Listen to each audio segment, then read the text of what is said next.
What's up, you guys? Off work, heading home, gonna have a bite to eat, do some work on the computer for a bit, and then head to the gym. You know, there is no love for a masculine man in the workforce today, in all sectors. Feminism has crept in, and it's not the females, it's the government. They're the ones who have implemented this. They're the ones who want everyone to feel oppressed. They want everyone to feel like they're somehow a victim. They want everyone to feel like they can't figure things out for themselves so that they can be the hero, because then you'll comply with what they want and they can be seen as the savior. Like, you guys, the way people are today is so messed up, and how everything is so political. It was never like this. I was starting to get knowledgeable about politics in 2015 because I was in jail, and in Canada we had a conservative government that was tough on crime, and they introduced this thing called the Safe Streets and Safe Communities Act of 2011, and it didn't go through till about 2012 or 2013. But essentially what it was Prime Minister Stephen Harper put in these new tough on crime approaches to street crime, to disorder, to all that stuff. And if you got caught selling drugs within a whole bunch of these circumstances, which were really easy to be in, you'd get a mandatory minimum 2.5 years in prison. So the judges couldn't feel sorry for you for your childhood. It was like, if you're gonna do this, this is the consequence. The Liberal government got rid of that, and you have to understand, in 2015, Justin Trudeau and the Liberals were the underdog. They had to prove themselves because the Liberal government hadn't been in power in some time and they were kind of dying out. But having Pierre Trudeau's son as the poster boy, who is cool with cannabis, who's young and hip, this was such a great play. Such a great play. And it couldn't have been better because Stephen Harper was an older man. You know, he's not the best looking dude. He's an economist. He's a businessman. He's responsible. He doesn't do drugs. Then comes Trudeau. When you look back to the 2015 election, when Harper's trying to answer a question, Trudeau just keeps cutting him off and won't let the answer get out. It's like a child. How we didn't see that at the time is crazy. I voted for Liberals in 2015. The world was a much different place then, and like I said, I was dealing with criminality and I wanted to manipulate the system. I wanted to have the easy way out, and I wanted to be a criminal. And so the Liberal government aligned with me perfectly. Fast forward to today, same thing, you guys. Back in 2015, it was so difficult to get bail. It was very, very difficult. I had to have this guy that I worked for sign a surety for me saying that I would go to work with him every day, that if I messed up, he would pay $3,000. It was difficult to get out of jail, and we need to bring that back. Because I'm very lucky. I live in a small northern community, and fentanyl hasn't really made its way here. And that's kind of why I moved back here, because I moved here in 2017 for 1 year and I was sober the whole time. Then I moved back to a bigger city. I ended up relapsing. It was super accessible. Then I was ever since then, I wanted to move back to where I am now, which is in Prince Rupert. It's a small little port town. You got to be tough to live here, right? Walmart just closed shop the other month. It's tough, but we have a really good community and we're very tight-knit. And drugs are big here because we have the port.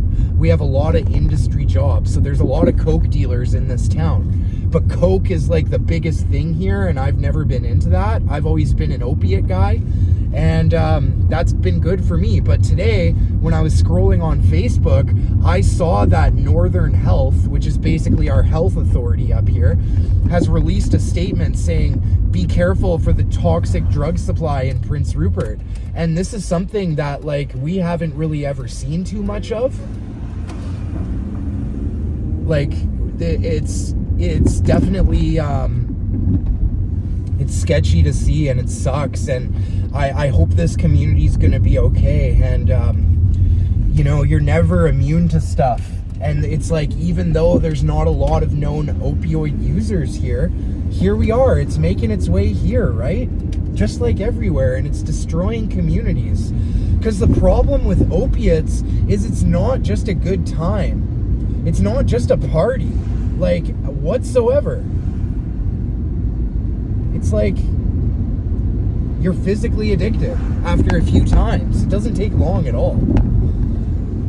So yeah, that's just some stress I've been getting out. And you know, I try really hard not to pay attention too much to politics right now, because I know we have to, but it's really aggravating, because it seems like that's what they want. They want us obsessed with it, so we're too distracted to build our own lives.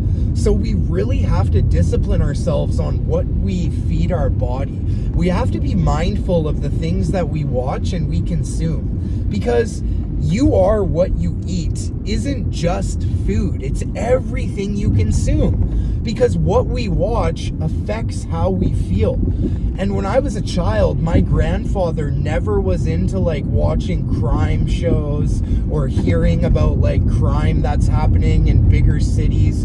He always just kind of cut himself off from all that. And I kind of understand now why that is, because he's protecting his own sanity and he's choosing to have his own world. And we all have a right to that. That's what, like, people will get offended when you don't want them in your life, regardless of how they treat you.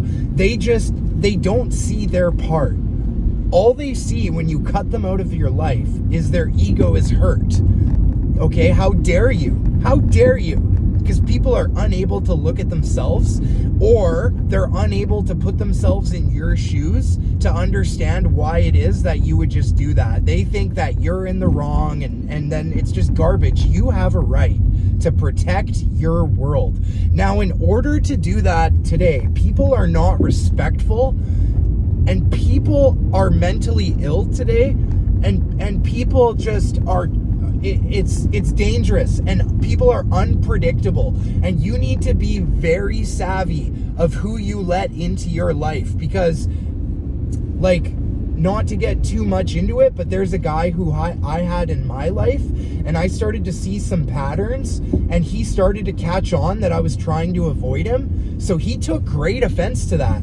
Instead of seeing that, like, I don't want criminality in my life and I've moved on from that, it's like they insist that they will do what they want and they'll be in your life whether you like it or not. And you may need to fight these people, and they may make a scene when they see you. These people are mentally ill, and they're unpredictable, and they live in this weird world where they're allowed to get away with whatever they want because we're in liberal Canada, and these people are delusional. You see it in the workplace. You see it everywhere. People just want to be the victim, and they want to be rewarded for it.